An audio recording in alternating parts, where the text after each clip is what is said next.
Hi everyone, how's it going? I'm Bonnie Violet, trans femme genderqueer, spiritual drag artist, digital chaplain. I'm Pacey, trans-masc, non-binary, recovery and mental health advocate. And welcome to Transjoyboise, where every story, laugh, and act of joy is a stand for our community. We uplift bold voices, share real experiences, and celebrate trans lives thriving. Tune in, connect, and spread the joy, because trans joy is unstoppable. We nailed it that time. Yes, we did. I don't know what to do with my eyes though. Now that we have a monitor, so we're gonna try to cheat. I'm just like, I don't know how to do this. Yeah. So bear with us, folks. Yeah. And I'm stoked that we have Nikson with us again. So yeah, I'm so happy to be here. I'm Nikson. I'm the chair of the Idaho. Brain just went blank for a second. So I'm the chair of the Idaho Democratic Queer Caucus, where we do a lot of political organizing and work. We do community advocacy outside of that. And so, yeah, I spend a lot of time in the Capitol building during the session, working with others on legislation that's passed. Awesome. Let me fix the monitor real quick. Okay. There we go. My poor little eyes. I'm like, not sure if it's helping. That seems really stressful and so uncomfortable, just like with the experience that you had in DC, just like in any government settings right now. It just seems like it would be I would feel really stressed out all the time. Yeah, I really have a lot of respect for you. I mean, I did before, but after going to this is so weird. After going to DC, I was reminded why I didn't go do any of the hearings or do any of the things here, because I just don't think I'm built for that at this point in time in my transition. It brought up some really difficult things that it almost felt like it took me backwards in feeling safe and comfortable and in my body and in the world. And so it took me a little while to really, I think, recover. Yeah. How has it impacted you? Yeah. And, first I just want to say political advocacy work is not for everybody, and that's okay, because it is really hard. It is uncomfortable. It is stressful. It's frustrating beyond belief. And it's so maddening because it is really harmful. And so, there's all sorts of different types of advocacy work that people can involved in. And it doesn't have to be specifically, work at the Statehouse. And yeah, I will say this session was the worst I've seen it be, especially for our community and other marginalized communities. And just generally for the state of Idaho, it was a pretty horrific session. And it was really stressful. I was exhausted and scared, quite frankly, of seeing the type of legislation that was coming out, and just disgusted hearing, you were there during one of the worst, it was 270, right? Yeah, it was criminalizing, first bill to criminalize trans folks in the state of Idaho that passed, and just hearing legislators say truly horrific things about our community. So, yeah. Well, one, I guess, positive thing was you made history since the last time we talked with you. So you became the first transgender person to be sworn in into the House of Representatives as a. So talk a little bit more about that. Yeah, so I don't want to say the wrong word. No, you're good. I know what you did. I just don't know how to talk about it. Yeah, so I was sworn into the Senate. I was the first openly trans person sworn in as a state senator in the state of Idaho. Now, I do want to note, I was there to sub for one of the legislators, Senator Robbie, and it was for a week. It wasn't for an extended period of time. And my, part of the reason I was a sub is because I'd run for office. I really knew the district. I had knocked on thousands of doors, talked to so many people. I understand how legislation works, the legislative session works. And then I knew legislators too. So the reason I went into that role and subbing is because, I had a good understanding background, and I had talked to the people in district. So as a choice for that reason.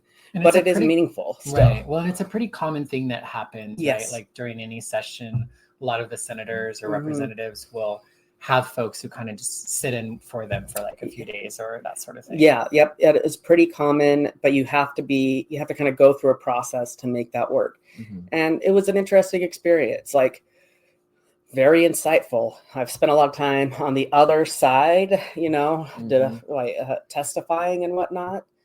I was hoping actually we would see some of the anti-LGBTQ legislation come through while I was there. I was too. And it didn't during the time that I was there. So what I spent my time doing is getting to know the other senators and having conversations and putting hopefully a face to our community. How was that? Like, Did you pee the whole week or? I literally went to the bathroom one time and because I knew the facilities Yeah. bill was going through. And I immediately felt just like extreme anxiety being in that bathroom. Yeah. And so I just remained dehydrated for the rest of the week Oh my God, that's so to terrible. avoid. And it's one of those things where like I hold a lot of privilege. I'm a passing trans person, but I'm an out trans person, and I knew people in that building knew who I was. And knowing that the facilities bill was going through, I think my anxiety spiked. And I know that's a reality for like bathrooms is a terrifying place for trans folks. For that reason, for so many reasons. And at the national level, we've seen over and over about like, representatives or like, like not being able to have access to the restrooms or being trans. I know when I was there in DC, that was like one of my biggest stressors was like which bathroom I could use. And like the one side, I think the House side was a lot more concerning, whereas the Senate side, but either way, like I was like trying to just find like single use so that it didn't have to be a thing, which so I think in Idaho it feels the same way, right? Yeah. Did you have to sit next to Shippy? I did. I sat next next to Shippy the entire week, and it was interesting. He invited me into his office to have a conversation, get to know each other, which I was a little nervous about, but it was fine. Sat next to him all week, and it was very it was nice. Like I said, good morning. We didn't do a lot of talking, right? But it was like it was such a wild experience to sit next to this person, have conversations. We're talking about what we do for a living. We're talking about family, things like that. And then literally, I think it was the next week or the week after, testifying and at the 270, the indecent exposure bill, and having Shippy say that he doesn't support the bill, voting against what the Republicans are voting in favor of this bill, because he feels that it actually affirms the existence of trans people, which is a truly disgusting take. Yeah. It's like in some ways it makes sense to the logic that people act as if we don't exist. However, it's pretty gross, especially where like he invited you and you talked and like he obviously met a trans person. Yeah. Yeah. That would be really, really hard.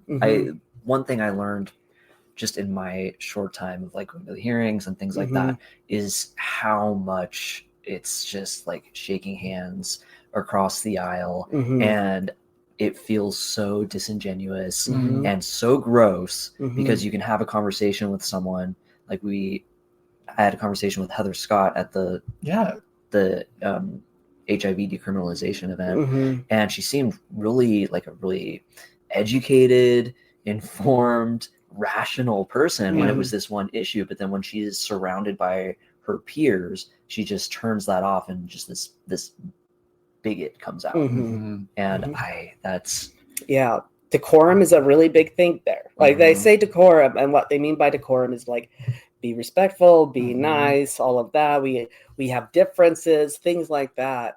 But then there's like how saying some of the things that they say when it comes to committee or when it comes to debating on the floor is still considered decorum. I just don't understand that. I don't like they even like when I went up and testified, the chairman even was like Senator Mathews, and then proceeded to and vote in favor of a bill that harms our community. Stay with us. We'll be right back. Transjoy is resistance. Transjoy is community. Transjoy is here with our weekly social support group. Join us for a welcoming and affirming space where trans, non-binary, and gender diverse individuals can connect, share, and support one another. We will have peer-led discussions, social connection, and mutual support in a space where you can be heard, celebrated, and uplifted. No RSVP needed, just show up and be you. We'll gather every Thursday from 5 to 7 p.m. at Roots Market. For more info, click on the link in our show notes. I was so ignorant, naive when I was because when I was a senior in high school, I got to be a page in the House of Representatives. Oh, wow. A Democratic page, so I was a minority, but there was I would say it was one of the most one of the best work, it felt like one of the best working environments in the sense that it just felt like we all were there, coming together to do this thing. And obviously there was a lot more going on than what I was aware of at the time. But I remember just thinking oh, this is such a pleasant experience. I could see myself doing this every day. This is great. And then to think of it now, I'm oh, such delusion. Delusion. Yeah. Absolute delusion. And it just feels really inauthentic. It lacks integrity. I can understand being kind. I don't know. I can understand being kind, but just to think of it now, it just feels like there was so much missing. Representative Mike Simpson was the Speaker of the House, I believe.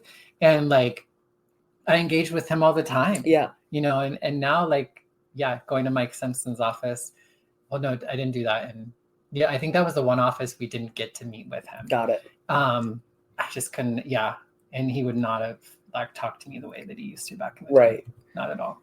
Well, and that's the thing is politics have always been terrible. I'm not going to say that politics have been this bright shining thing in our history because it hasn't. But I think the American dream and the perception of what America is, it's all getting disillusioned. So I think there was this idea of Well, and how democracy. I think you've talked about it before. How you used to be such a fan of democracy and all this sort of stuff, and then as you start to look a little closer, it's gross. Well, it used to be boring, and I would love boring again. I remember and again, it's never been great for especially marginalized communities. There's always been problems because there's systemic issues with our political system, right? It's always been shitty, right? We've just been, but now it's being taken over. Blind. It's more vocally, and let me say that it's being taken more openly by a Christian nationalist movement that is trying to push their ideology. These bills are not popular bills. No. There's so much data that says, hey, people don't actually care about this legislation. They want you to focus on the issues that are going to make the day-to-day lives better. And yet they still focus so much time and energy on this legislation. There were 25 plus probably pieces of legislation introduced just targeting the LGBTQ and community. How many of those were kind of specifically trans and non-binary? Most of them. Yeah. Yes. So I think that's something that I often, and I love my LGBTQ community. I think it's important for us to have the solidarity, but also I think it's really important to highlight or spotlight that a majority of those were against trans and non-binary people, not our cis, counterparts, if you will. I think that's important for us to see, and I think it's important for the rest of our community to see as well too. Absolutely. I love that there's the pride flag is up at City Hall, but there's a part of me is why not the trans flag? I know a lot of the legislation was specifically around the rainbow flag, so I get that. But I think with everything that's been happening with trans folks, it would be lovely to see. And I know they have the progress flag, right? So it does include trans, non-binary, black and brown. Does it have with the inclusion of non-binary as well? I believe it is. The yellow triangle with a purple circle in the middle? I thought so. I'd have to look again, but I think so. Cool. Yeah, I'll have to look a little closer too. Yeah. Yeah. Anyhow. That whole thing. The whole thing with the flags. Well, and the it's sex flags. I know, right? Whispers. Sex flags. But it is one of those things that's interesting to me how like it seems fairly like minor. I think even like before the bathroom situation, as some like it's felt like, oh, it's a bathrooms, who cares? But like after living into it, it's a big deal. And so I think even just these flags on or not on a flagpole at City Hall or other places really is quite powerful. Right. I think especially at the face of thinking that it can't happen anymore. Yeah. You know, Right. I think I took for granted the fact of just showing something like that. But I think now that it's kind of under attack, if you will, it does feel a little bit more. I feel like I was a little detached from the impact of the issue, if you will.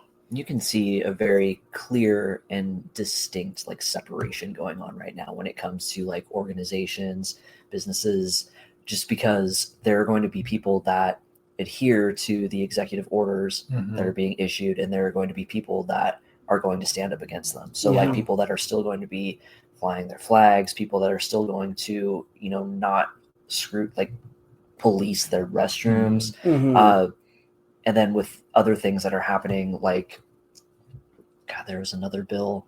There's so many right now. And I think that like with the banks, with that executive order, with getting rid of the Equal Credit Opportunity Act, I think we're going to see, even when it comes to our banks, like people that are going to align with the more conservative ideologies, and people that are like, no, we're still a safe place for women. We're still a safe place for, you know, trans people. And that's such a scary place to be in as a country right now. And Nikson, from your perspective, do you think you see, because I feel like with so much of this like polarization, do you see more people that are kind of in that neutral in between space, say picking a side and being more vocal about it? Or do you see less people kind of taking a stand and kind of, you know, where we're getting more neutral people versus a larger group on either side? What's your perception or read on that? I mean, like, we're definitely seeing more people being activated right now, because like what is happening both from a national and a local standpoint is really extreme. And it is having, and it, you know, it's like challenging people's like mindset about, okay, what do you believe in democracy? What do you believe to be right?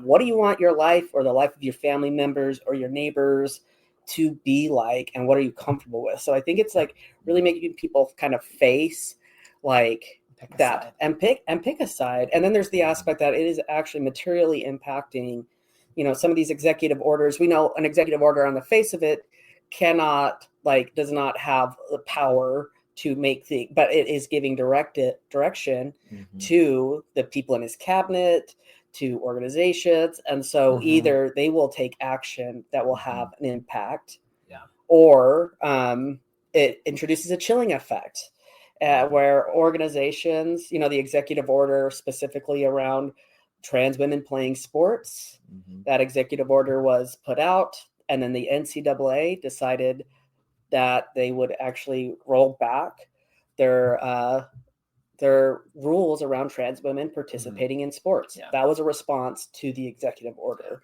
Even Gavin Newsom kind of. That's a whole nother conversation. That's a whole.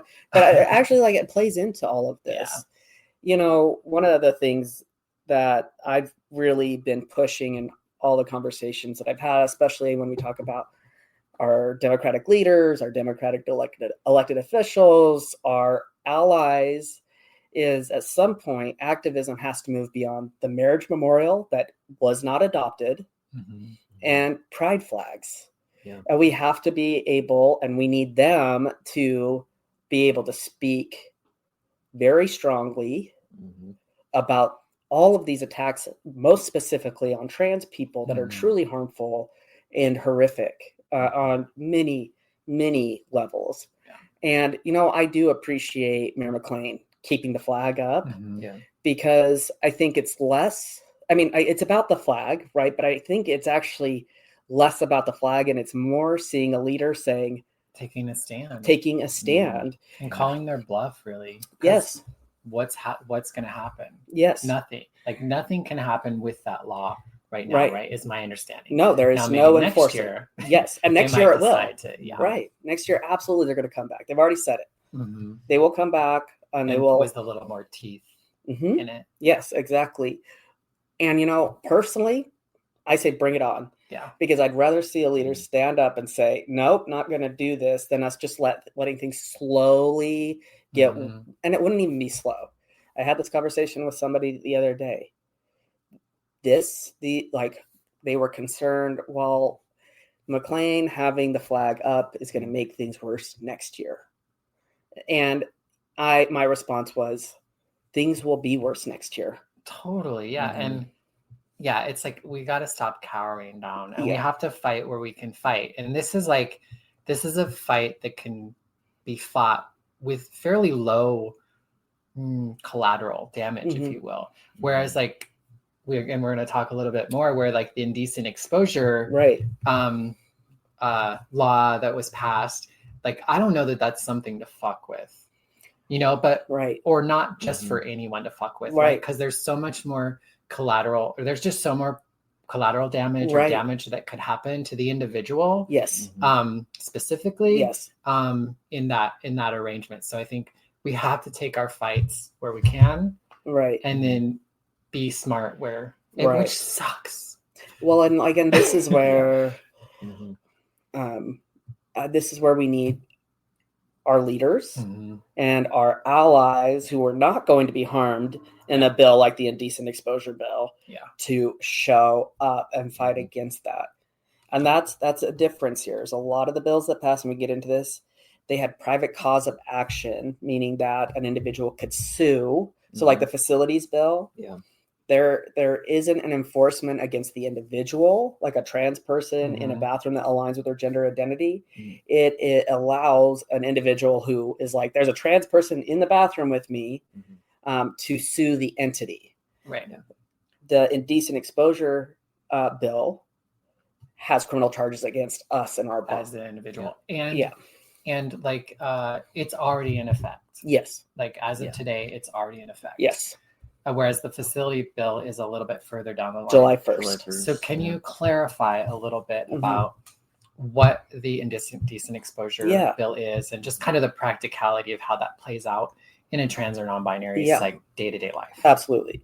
I want to know a couple things too. One thing that we're seeing that is just, I think, telling and important is that normally a bill, if it is passed and signed by the governor, it would go into effect January 1st.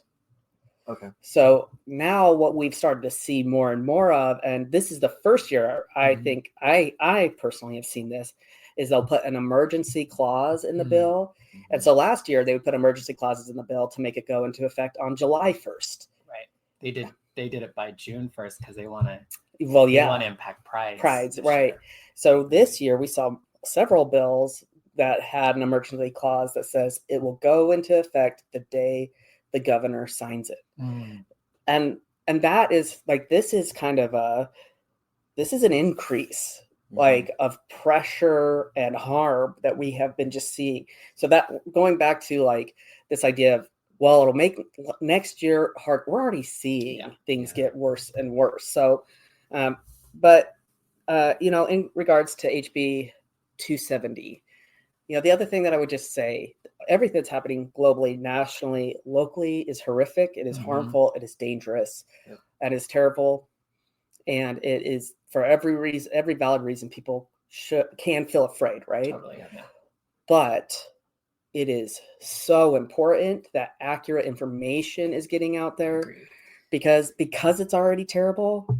If we are also like amplifying that fear and that harm by misinformation, because we're not doing our research and really understanding the impact of these bills, then we increase harm. My partner Yeah. actually commented on, because it's a trend right now on social media that these content creators are talking about HB 270 in Idaho, but they don't really know the details of it. So the reel that my partner commented on, this person was saying that the woman at Canyon County Pride was arrested, like that she was topless. Oh my goodness. She was arrested. And now if you're like a trans man and you go out topless, you can be arrested and have to register as a sex offender for the rest of your life. And my partner got in the comments because my partner testified in that hearing and was like, actually, this is really incorrect. And everyone just dogpiled on them and was like, you just don't know what you're fucking talking about. And but you see that with social media, they're like, well, this is the person we like. And I don't know. So I just kind of wanted to highlight some of the misinformation. Yes. And now, because you can hear like the actualities. There was some truth in that. Can you maybe that's a good example for you to suss out? That's that I didn't see the part about the rest. I saw a video that said for trans men, because this bill is now in effect, and you've had top surgery, you will be put on the sex offender registry. Wow. That is not actual. That's not true. So what this bill does, it's a horrific bill. What it did is it expanded the language of an existing indecent exposure law. So the original exposure law was about genitals specifically. So if you exposed your genitals, you could be charged. Which is already illegal. Right. And because of this, So what they they chose to do is they added, like, the most simplest way that I've like said it is they've added chest, breasts, and prosthetics that mimic or look like breasts or genitals.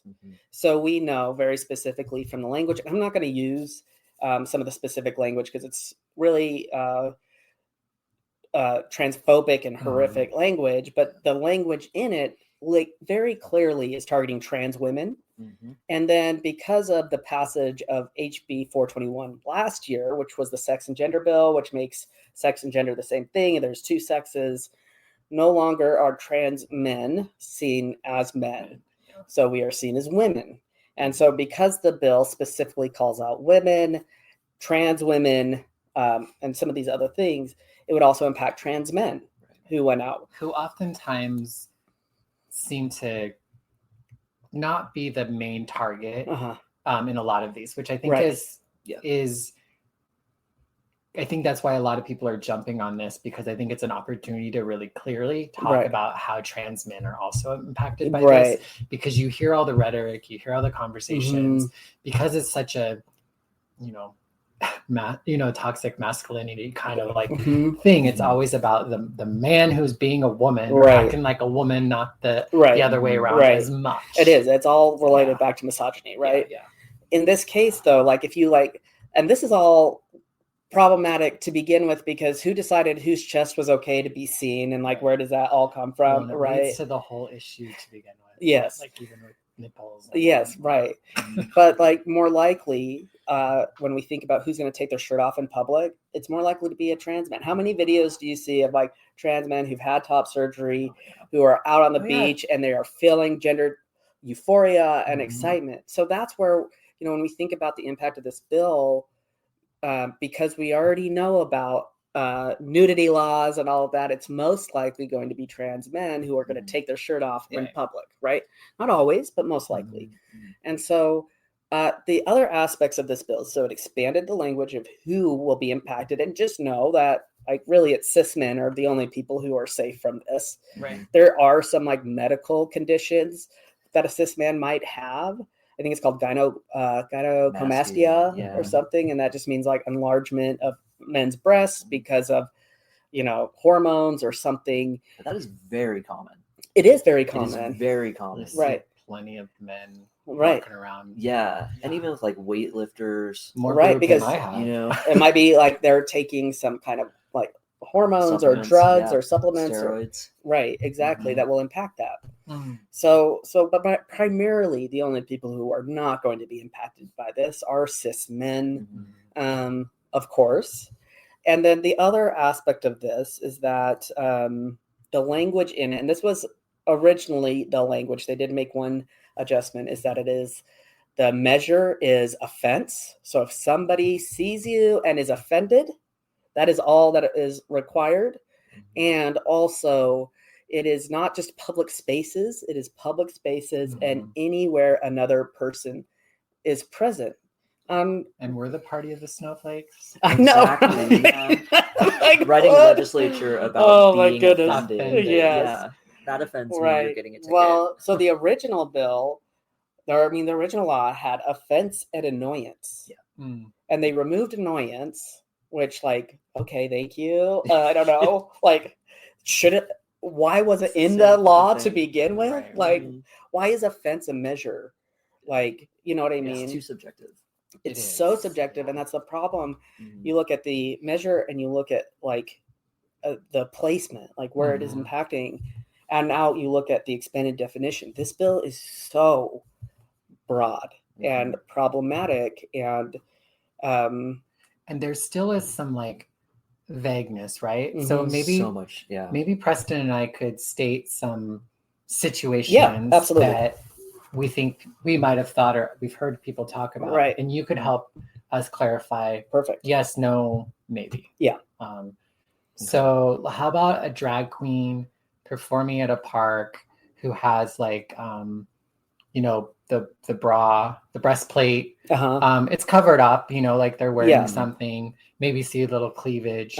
Is that okay or not okay? Well, I mean, like, technically, I got to pull up my language just to make sure I'm 100% correct, because I throw the hard one out there first. Sorry. Well, and the thing is like a large part of this is around seeing nipple and areola. Like, a lot of the language in there is talking about that. I just want to see and make sure. And if I'm not sure, I'm not going to like guarantee what I'm saying. Just because it is really important to me. So what I have is resembles breasts and genitalia. And so I'd have to go back to the specific bill language. And I would encourage anybody to do that around prosthetics, because everything else is around, like, you're seeing breast or you're seeing nipple and areola specifically. When it comes to, like, and I think that's when it comes to female breasts. I think it stays broad for prosthetics and it stays broad for trans women. And so that's a problem. So it could potentially become a problem. Because it's like, it's because then it makes me also think of like a packer. Yes. Right. Would that be something? Potentially. But how would you prove it? Right. Yeah. They're like, oh, well. Right. Well, one of the issues was during the hearing, people were really trying to be like, well, how are you going to police this? Yes. And they kept saying, like, well, this isn't just, we're trying, it's a normal law that we already have. And so why change it? Yeah, but you're not understanding that it needs to have like lewd intent. And it's like, okay, well, who's going to police this? The fucking cops are going to be doing that. And making it lewd intent, I think, does lead to what people are talking about, it being a sex crime eventually. Exactly. I know that's not what this is right now. So I just want to note, though, the bill does not say lewd intent, right? The bill says offense. The bill talks about offense as being the measure if you are offended. So I want to be clear on that. The measure is offense. Very specifically, it calls out that. When we're talking about the sex offender registry, though, there are requirements around the sex offender registry that it has to have like a sexual intent or be with a child. And it has to go through a judge. This is my understanding, a judge or the courts would decide, right? It is not something that is automatic. And there would have to be proof behind that. Now, I'm sure people are questioning, like, how much can we trust our court systems? Valid point. Well, an HIV disclosure is also, non-HIV disclosure is also a sex or offender offense as well. And there's a lot of problems. Not to derail it. Yes, but I feel like it had to be said. Yes, and so I understand why people are concerned, and I don't think it's like necessarily invalid to say this could lead to, like, you're like thinking like, what could this lead to, and you're taking in context from what's happening, what we're seeing. But what is problematic is saying immediately you are put on the sex offender. That is not what this is doing. Right. The other thing that I would just call out too about this particular bill is the enforcement. So the enforcement, this is again where it starts to bring in criminal action. Is that you, if you are charged with indecent exposure, you get a misdemeanor. You get 3. You get a felony on a felony within 5 years. Within 5 years. Yep. You have to, all the misdemeanors have to happen within 5 years. And a felony, you could get up to 5 years in prison. That is not nothing. That is terrifying. and Is there horrific. any jail time or incarceration before that? Like as like so you would get a misdemeanor, what they would like write you a ticket? I don't know enough to know like what would come of a misdemeanor specifically. Yeah. But the jail time specifically states within the bill So it only happens tied until to the felony. Yeah. So we wouldn't be put into jail even if we But were... you would be dealing with the criminal justice system. Right. And Yeah. that we know is harmful in and of itself for trans Yeah. folks. Definitely. It's like another example that was used in the hearing was, if there's like a bachelorette party and they have the necklaces with like little penises on them, according to like the language in the bill, like you could be charged for that. But then the language that these Republicans use to try it, they're like, well, no, that's different. It's like, well, how is it different? Well, because you're not doing it to be offensive. It's like, well, Right. sort of, but then the burden of all of this falls on the police to determine what is deemed appropriate, inappropriate, or offensive. And it's like when it comes to the police, I don't want those to be the people interacting with me that are going to decide, because historically that's not going to fare well for our community. Right. Mm-hmm.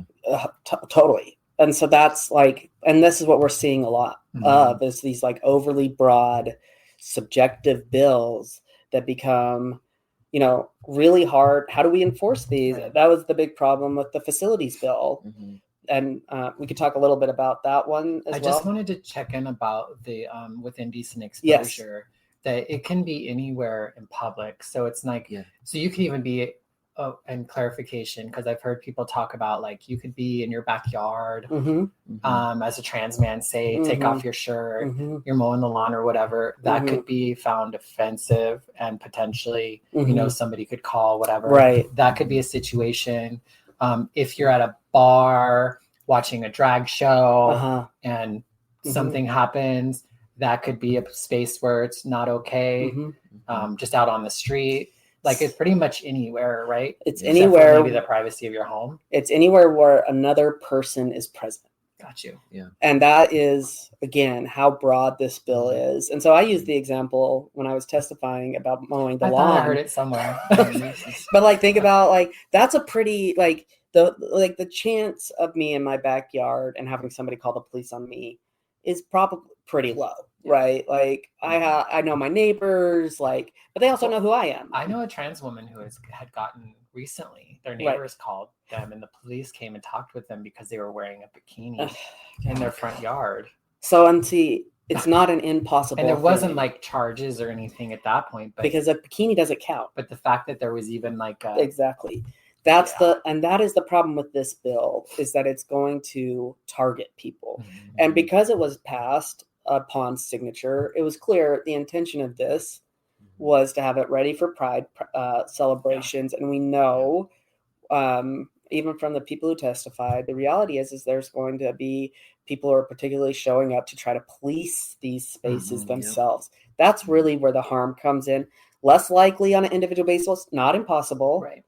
But when we start to have like our events where we're there to celebrate and to be ourselves and live our lives and all of that, it's going to increase like citizen policing on that. And that's the goal of these bills. In the hearing, though, they probably alluded to the fact that, because this was just a trans woman in pasties, just like any other woman could be. Right. So was not doing anything wrong. Right. But when they testified and they talked about it in the hearings, did they sensationalize it a little bit? Yes, absolutely. They lied. Kind of like when they did that with the drag queen up north. Absolutely. Where they just like that. They said it was what it wasn't. 100%. But because it's in the Statehouse, it doesn't necessarily have to be proven to be true. Well, and to be discussed or that sort of thing. Right. And that's where the lawsuit happened, because they actually, not only did they speak about it like falsely, they were actually like sending out falsified video, right? Yeah, but even at that, but it wasn't like it was not allowed to be brought up in talking about it in, around making laws or things like that. And that is why this law came to be, was because of Canyon County Pride, and because people went down there specifically to seek out a fence. Right. And so it wasn't just the sponsor of the bill, it was actually one of the people who was basically a sponsor of this bill, was from the Nampa City Council. And like that is why they pushed for this bill. It is and absolutely, as it was, they didn't want to do it to begin with. They didn't want to have the event to begin with. Like the mayor made that. Yes, very yes. well. It was very clear this was targeted. So absolutely. And they were blatantly lying about it. Like it was very convenient that the photo that they were referencing was taken from behind. You couldn't see that this woman was wearing pasties, and they had other like bad actors that were there trying to find something to complain about, and they were like, oh no, I was there, I saw it. I saw it with my own eyes. She was topless. And it's like, that's not fucking true. It's not true. Yeah. Well, and it's also like, if the even according to like Nampa City like law, pasties are like okay. Yeah, including to this law. No nipple. I don't know why I touched myself when I said that, but like, there was nothing showing. Right. And so like there was no violation of the law.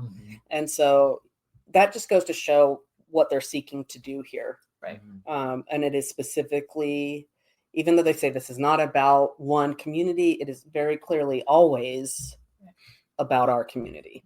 What advice would you have for I think like of the people who are going to be going out to these pride events, but also like as people, like we're putting on the trans march and we've talked a lot about like how do we responsibly create space for trans and non-binary people right now, given this law. What would you suggest or encourage people who are putting together these prides, what would you suggest they think about or consider? I'd honestly like, there's like a few things. I think this is a really difficult position to be in because I think that there's going to be, there's talk about are there policies put in place as a way of protecting community to have t-shirt policies. Certainly there are going to be people who are going to say, absolutely not. I will not comply with this law. Right. And so there's like tension and difficulty in that way.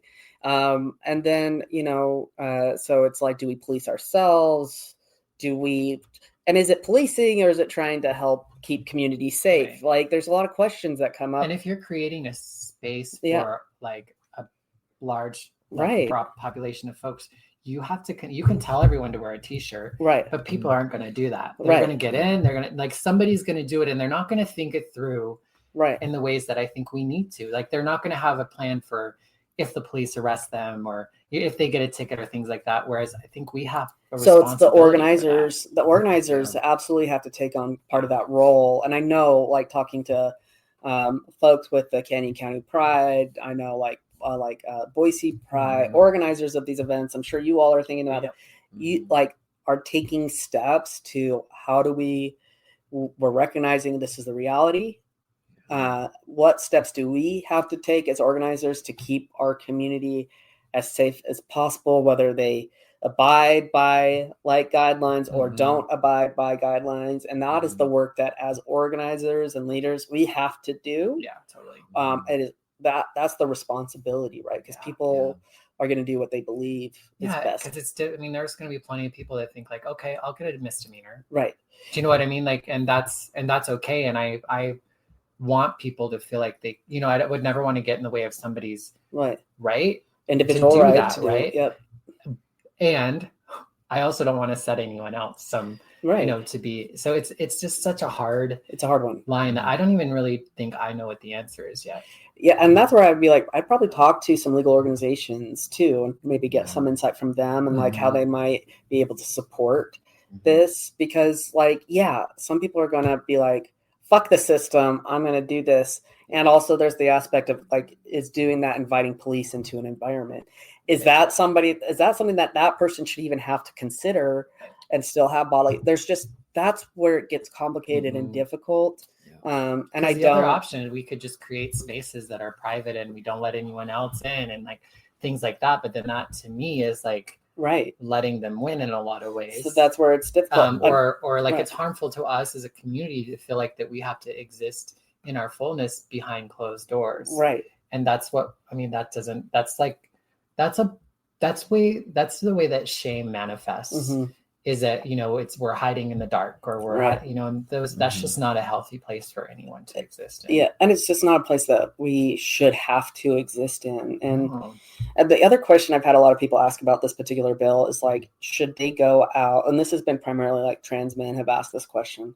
Should they go out and be topless? Like go to hot springs or go to the lake or like, and like asking like, Or what even is the swimming. likelihood?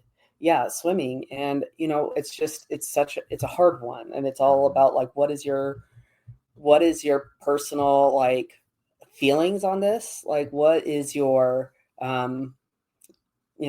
like what is a safe, like what are some of the safety things that you're taking into consideration? What is the support you have? And ultimately it's really an individual choice, but that's why it's so important that people understand the true real impacts of this bill and not a sensationalized version of it as well. Yeah, there was one question I had because I kind of felt like the idea that they said like 3 in 5 years would be a felony. I'm curious because oftentimes my understanding when people are prosecuted for crimes, there's usually multiple crimes. It's not usually just one thing. Right. It's usually like a lot of other things that's kind of topped onto that. Right. Is there potential for one incident to have multiple charges? Right. As in, like, is the offense one person? If there's 3 different offenses, is that 3 different charges? Right. Because to me, I feel like there's the potential of stacking it up to where technically the first time you did anything, it's a felony in 5 years. Obviously, there would have to be more charges brought up, but I'm just not sure it's clear to me on if that's a possibility or it's really just you can only have one charge per offense. Right.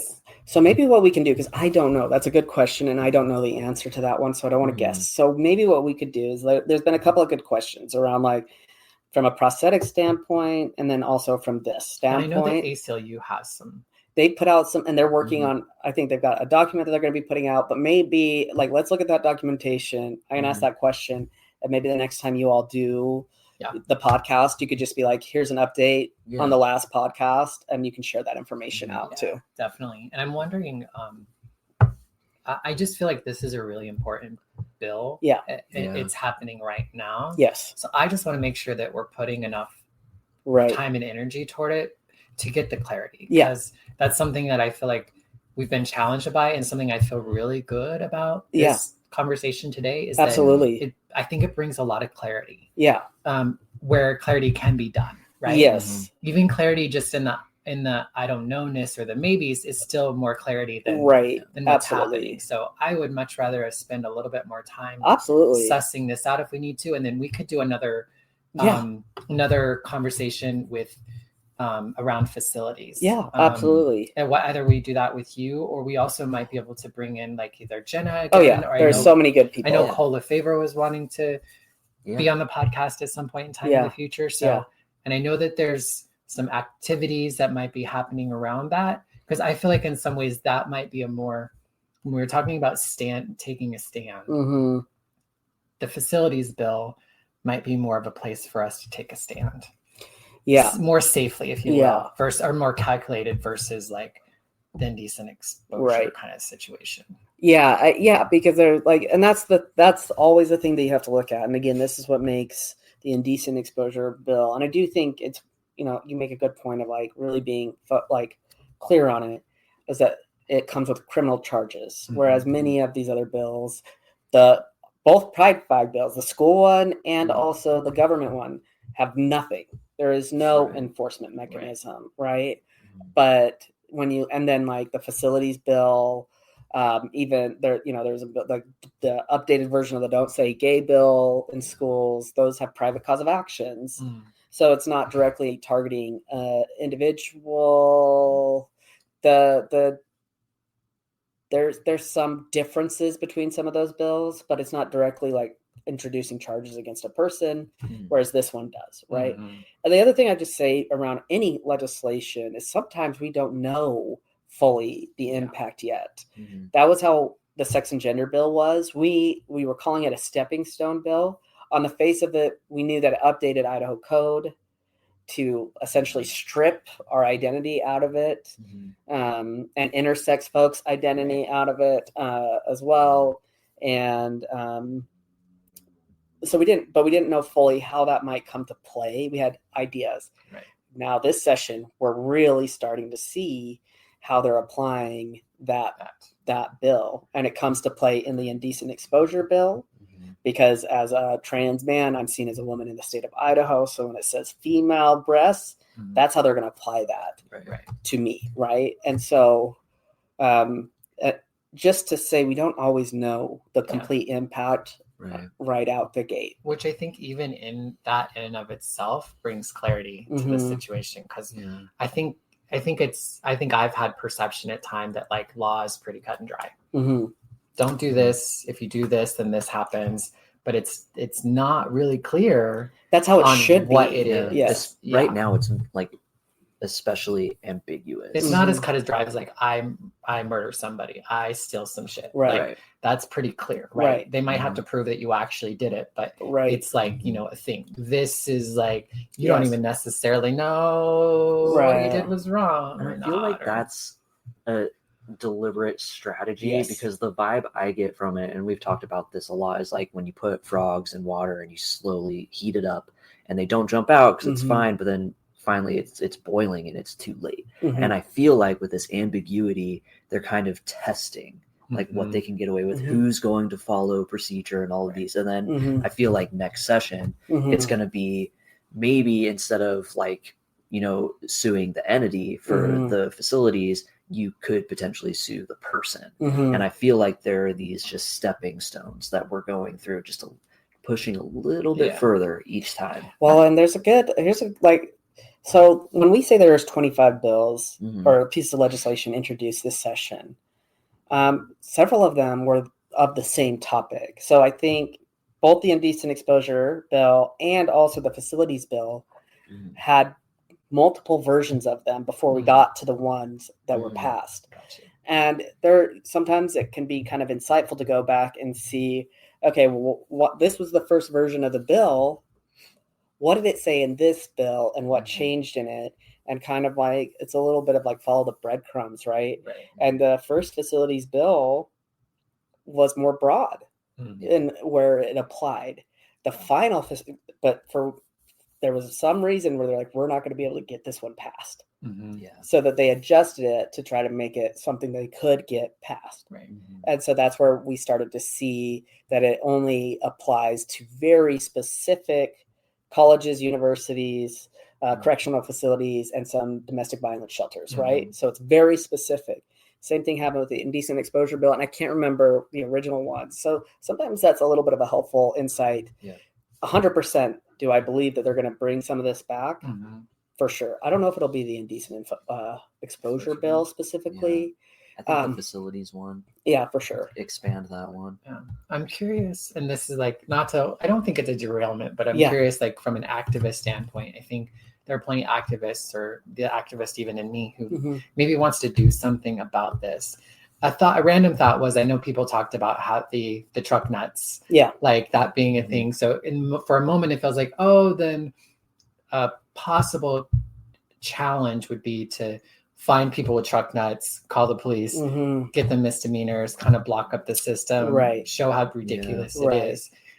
But if I think about that same sort of concept with, now there's like a heterosexual awesomeness or whatever pride that's happening, right? And a part of me feels like, who cares? Like, we don't need to protest it. We don't need to do anything. Like, do your thing, because we want to do our thing too. And so part of me feels like, or I wonder if, like, say, going after people with truck nuts is kind of like saying that truck nuts is not something that, you know what I mean? Like, that's offensive and wrong, which I think doesn't really lend to our cause. So at the end of the day, it's all ridiculous. It is all ridiculous. And also, it'll still be up to the police whether or not they decide to do anything and they're about like, that's fine. I got some of those on my truck at home. Well, the cop has it on there. Right. And so, like, I know why the truck nuts argument was made, to like try to show ridiculousness of this bill. It was not my favorite argument, because what it does do is it actually like downplays. I think it kind of makes a joke of something that is really severe and horrific for a particular group of people. And like, there's this like kind of thing where you're like, okay, how can we get clever and creative with these arguments to show ridiculousness? Sometimes it's just saying what is wrong, and saying who this is going to impact. And I think that is also really important. And to your note, like about the frog, I think the other thing, and that this is what we're seeing a lot of with bills like this, especially ones that are ambiguous or broad, is that it creates fear. And so what this does is it makes us now, I know in my mind, I'm not a person who walks around with my shirt off a lot personally, but I would go sit in my backyard and read a book with my shirt off. And is that going to make me pause? Yeah, 100%.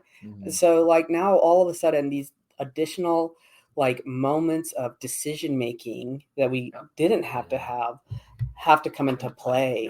And that is, I mean, I may never get a misdemeanor, but forever that I live in this state, I'll be thinking about it. Yeah, when it's a constant reminder of our transness. I think we often talk about wanting to be able to exist beyond our transness. And I think that's a way for us to be constantly reminded that we are different, or that we are perceived in this way. When a lot of us just want to live our damn lives just like anybody else. Right. Absolutely.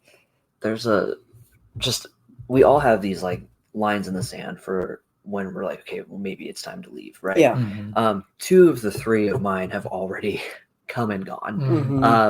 But the last one, and I feel like this kind of pertains to this conversation, is we have to wear identifiers. And that made me really nervous in the hearing for 264 with the facilities bill, because how are they going to police this? How could they possibly know? And we've already seen across the country instances where they've been wrong about like the gender, the sex of people. So very common. It seems to me that it would be so much easier for them if they could just look and be like, oh, well, they clearly go here. And that scares the shit out of me. And I don't know. Oh, it's like the pink triangle. Exactly. Right. And like, I'm not taking away that is not a possibility, because it's happened, right? There is historical precedence of something like this happening. Where I see this probably coming into play more immediately. This is a guess again, is in our documentation, right? It is in either potentially reversing our documentation if you've had it updated. It's in the issues that we're having with passports. One of the bills that was introduced in this session that didn't make it through, and I think mostly because it ran out of time, it wasn't like it was defeated, was a bill about birth certificates and adding like coding on it if you've changed your changed information, specifically like your gender marker on it. And so like when I think about how do they start to track us, one, we already know nationally they've like walked back protections for LGBTQ folks around surveillance. And then also we're just seeing like this kind of attack on our documentation. So I would say on that front, have your documentation, make copies of your documentation, keep it locked away and safe, and where you are able to access it. I know not everybody has been able to update it either, and I would look into, I don't know all there's like difficulties around being able to update different types of documents right now because of what is happening federally, and even some of the things locally with the sex and gender. And so I would maybe reach out to like orgs like ACLU Idaho if you have questions about whether or not you should be updating documents right now, if it is safe, before you're making those decisions. But, making sure you have access to that stuff, like your birth certificates, your passports, your social security cards, especially if you've updated those things. Because that's where I probably see these identifiers coming first. I could be wrong. Great point. Right. I mean, because that is already happening. Yeah. Oh, I didn't even think about that. I thought I was like one of the last people to get my gender marker changed, because it was like I got it maybe 2 weeks before they started doing all that. They didn't change mine. Like I filled out the paperwork for it and they still didn't. For your passport? Oh, I'm sorry. Really? Yeah, I got it and I was like, but now I'm kind of like, maybe that's good. Yeah, I go back and forth around that too. Yeah. Because even when you're talking about keeping these documents, like in some ways I feel like it could be proof that it's not, right. at least unless you have all the right stuff, right? Well, yeah, and that's where like some of these questions come into play, is like how are like, you know, and I what I don't want to do again is like theorize on things that make people believe a certain thing is about to happen. Right. But having said that, I think having conversations of like, what are we going to do if something like this happens is also important. So the conversation we're having is a what if. It is not like a this is like we know this is going to happen. Right. Kind of thing. And I do think what if questions and conversations are important because it's part of our safety planning that we need to be taking into consideration. And it's just empowering. Absolutely. It helps to feel like, I think it also helps with like gaslighting or something, because I think you can feel certain things. Right. But if you can't talk about it and work through it, then it makes you feel like you're just being 100%. Well, and like these people are like, that's never going to happen. Like you're talking about the peak triangle. That's never going to happen. Well, it happened. Right. Yeah. So like anybody who thinks that they're deporting people. Right. Like they're sending them to camps. You know what I mean? Like, right. This is happening. It's not even just it happened. This is happening.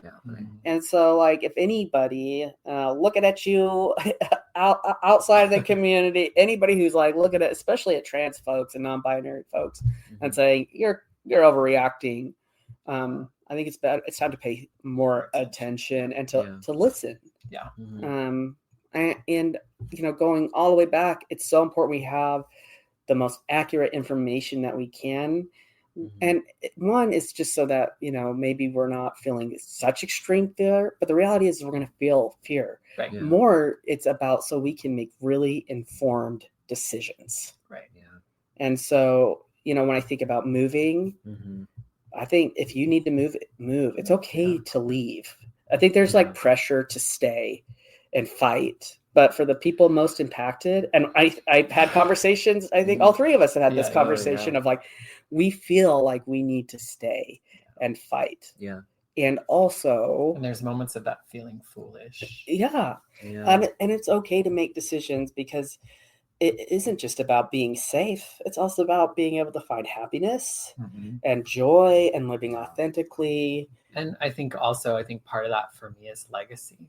Yeah, you know, like absolutely. Thinking about what life will look like for the people after me. Right. And will me running away, will me not, whatever, be an asset or a deficit to the people who come past me. And I think as I've gotten older, I think that's also one of the reasons why I moved back, was really just thinking about that idea of when I'm gone, you know, what did I do?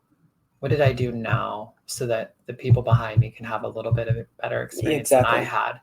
Because because people did that for me too. Right? Yeah.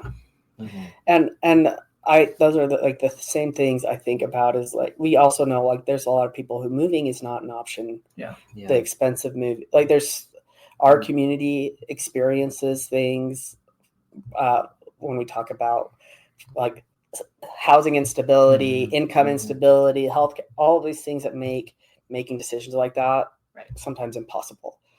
And it is hard to think about.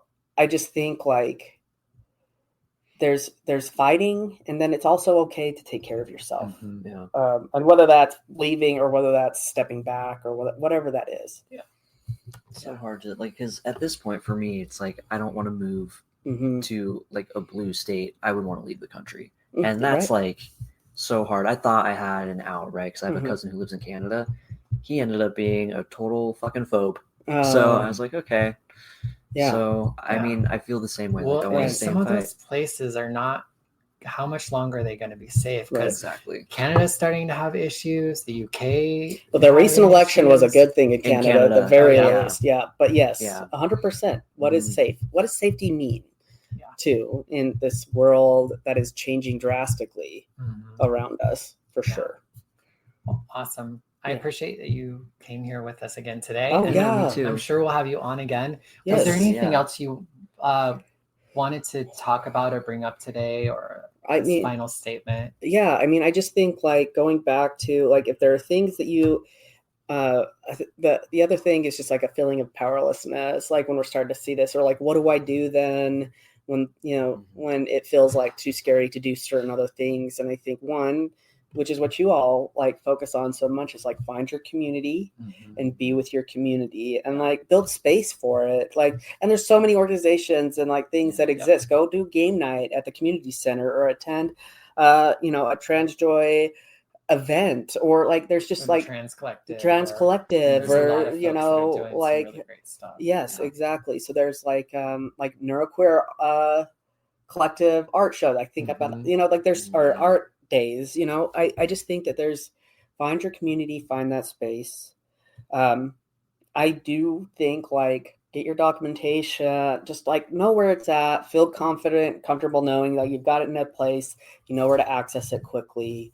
And then just it's okay to mourn and feel grief and be angry and be sad and to be considering leaving. And it's like okay to feel all those things too. I started following this account. I think it's called Queer Grief. I can't remember the name of it. But it's talking about grief. And I think also we don't do a lot of that because we're like, we are finding joy. We got to like find spaces of joy. And then also like experiencing grief about what is happening is absolutely, absolutely a valid thing to do. So, just take care of each other, take care of ourselves. And that's what we got to do. Yeah. And for folks who aren't in the Boise area or even in Idaho, yes, we're talking specifically about what's happening with us here, but this is happening all over. So this might be happening in your neighborhood, in your state, or neighboring ones. So we'd encourage you to get connected with your community where you're at, learn these sorts of things. If these conversations aren't being had, start having them. We're just normal people that are just trying to do what we can to show up for our community. And we can't rely on people in some other state or some other country or some other place. We really have to find ways to empower ourselves and one another because we all need it. Like everyone is tapped out wherever they're at. So helping out somebody far away is just going to become less and less practical or possible. And they're not the best ones for it. We know best what's going on in our communities and what we're missing or not missing. And we just have to work to find ways to stay connected and continue to exist and as full of expression as we can. Absolutely. Yeah, I completely agree. All right, should we say goodbye? Yeah. I feel like that helped a lot with a lot of the misinformation and disinformation that's out there. And we'll talk about the facilities and all that more in upcoming episodes. Absolutely. For sure. And always reach out. Reach out if you have questions, and also, in the show notes and stuff, we'll have Nixon's contact information. We'll also have some links to the ACLU's information and their recommendations, as well as Nixon's. So check out the show notes, and regardless of when you're coming across it, we'll do what we can to not only update it, because this information is always changing, and our understanding is always changing. Yes. So, sounds good. All right. See you next week. Bye again. Big news, Boise. We're building something incredible. A private community for transjoyboise is set to launch next month. This is your chance to sign up and get in on the ground floar. We are creating a space for connection, support, and growth, and we are looking for members who want to be a part of something special and professionals passionate about hosting webinars, leading in-person events, moderating discussions, and sharing expertise to enrich the trans community. If this sounds like you or someone you know, don't wait. Fill out our form located in the show notes and help us add value to this vibrant space before we officially open the doors.